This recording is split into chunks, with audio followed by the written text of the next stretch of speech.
we're now going to make this live every single day. And if you want to be a part of it, you can come in right here on our YouTube page, the Coaching Company YouTube page, or on our social media.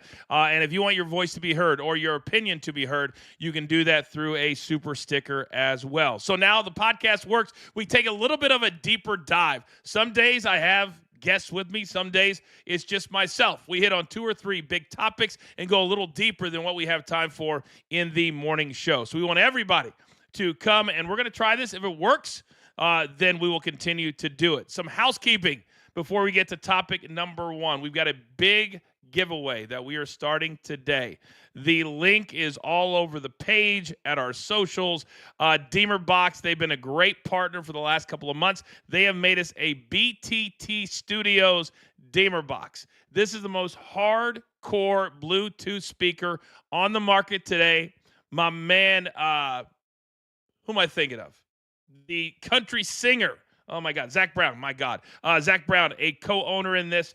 He's been so supportive of what we're doing here. So sign up. It costs you nothing, and you could be the winner of that. Busy day also here at the brand. Coming up at 1 p.m. Eastern time on our BTT YouTube page, we have the Coach and Bro Show. That show is blowing up. And then, of course, tonight, as soon as Monday Night Raw is over, we will have the last word with me, Big Tommy C, and Gabby to break down everything right after Monday Night Raw as we head towards Backlash.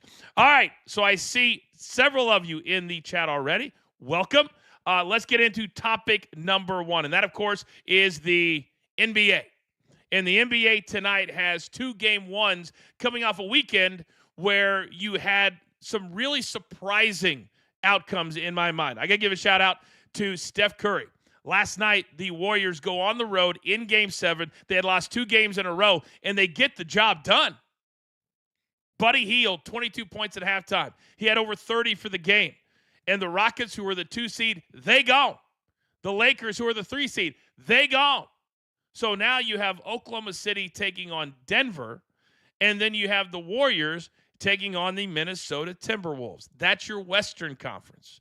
And then in the Eastern Conference, you've got the Knicks taking on the Celtics, and that is game 1 tonight, and I can't wait for that. And then the other series is the Pacers and the Cavs. And what did we see on Sunday?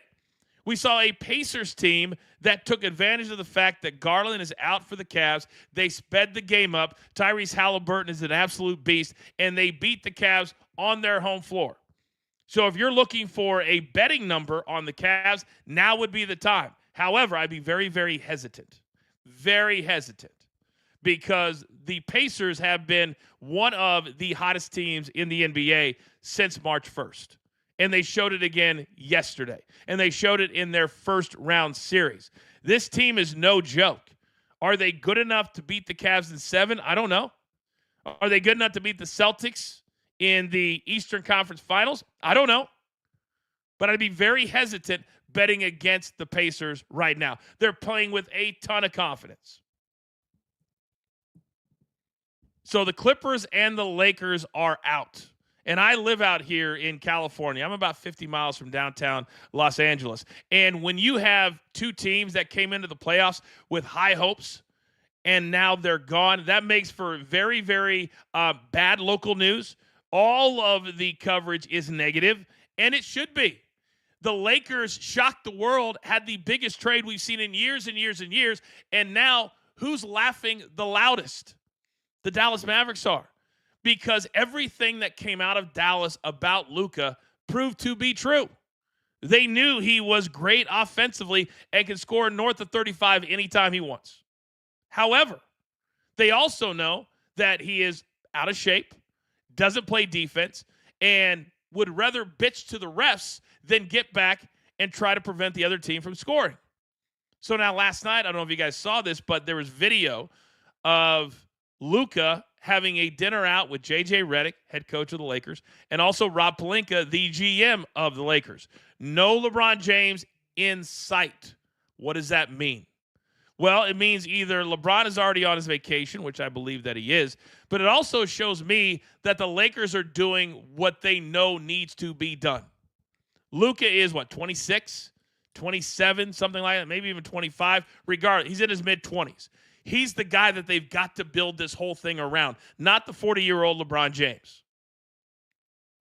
But to publicly go to a restaurant and understand, out here in La La Land, if you want to be seen, you know the restaurants you're going to go to. They wanted to be seen.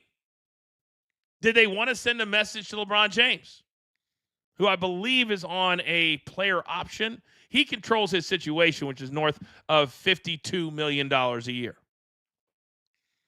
And I wonder what they said to Luka in that meeting. Think about it for a second. That you're sitting down with the guy who's going to be your future. You're sitting down with the guy that you have to convince other players to come to LA and play with. Did what they saw in the playoffs convince them enough to come to a state where nobody wants to move to because of whether it's taxes, how expensive it is, whatever it is? People do not want to move to California, even if it is for the Lakers or for the Clippers.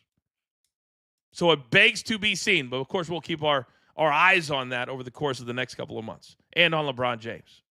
And then on the other side of the coin, you have Steph Curry, who last night had one of the best second halves you're ever going to see. And that's what a superstar does. The Warriors, who had lost 2 games in a row, was tied 3 games. You go into game 7. How do you perform? Well, the Rockets clearly showed they were not prepared for the moment. 39 first half points. 39. And Buddy Hield, 22 halftime points. I was sitting last night with my beautiful daughter. We went to Hamilton. They're on tour right now. So I'm sitting there kind of checking my phone. And I could not believe the score at halftime of this particular game. And then you see Steph Curry only at 3 at halftime, have 19 points in the second half. This is a big-time win for the Warriors. Now, it's really good for them that the way the brackets played out, that they're playing Minnesota. Now, there's been talk over the years of reseeding after the first round of the playoffs. They don't do that. So the Thunder gets the 4 seed, the Nuggets, and then you've got the Warriors, who were the 7 seed, taking on the Timberwolves, who were the 6 seed coming into the playoffs, who played the Lakers, who were the 3 seed. I think they should reseed. I really, really do. They should do it like what the NFL does, and your number 1 seed should have that advantage of playing the lowest seed still available in the playoffs. They just should. They just should. But the Warriors are still alive, so now we're going to have Steph Curry, Jimmy Butler taking on the Ant-Man and Minnesota, who looked really, really good against the Lakers. I think both series is going to be absolutely phenomenal. It's why I said on Coaching Company a couple of weeks ago, I think we could have the best NBA playoffs that we have seen in years.